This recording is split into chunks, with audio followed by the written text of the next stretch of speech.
অনেকটা zonal marking. মুরসালিন দুজনেই রয়েছেন।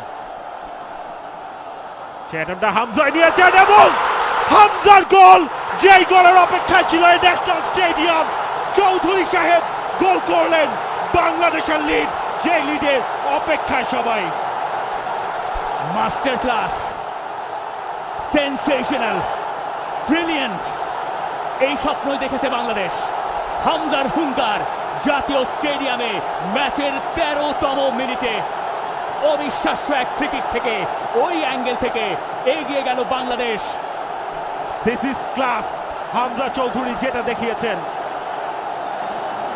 তার সেই এক্সপেরিয়েন্স, প্রতিপক্ষ কোচ যাই বলুক, এই সব কিছুতেই মাঠে নিজের পারফরমেন্স দিয়ে হামজা চৌধুরী বুঝিয়ে দিয়েছেন বাংলাদেশের ফুটবলের এই পতাকাটা ওড়াতেই তিনি এসেছেন।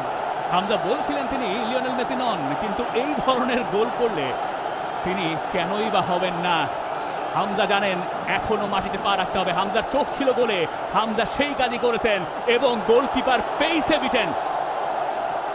পাওয়ার ছিল শটটায় এবং শেষে একটা ডিফ্লেকশন ছিল, কিন্তু অন টার্গেট থাকার কারণে গোলটা হামজার কাছেই যাবে। হামজা চৌধুরীর গোলেই বাংলাদেশ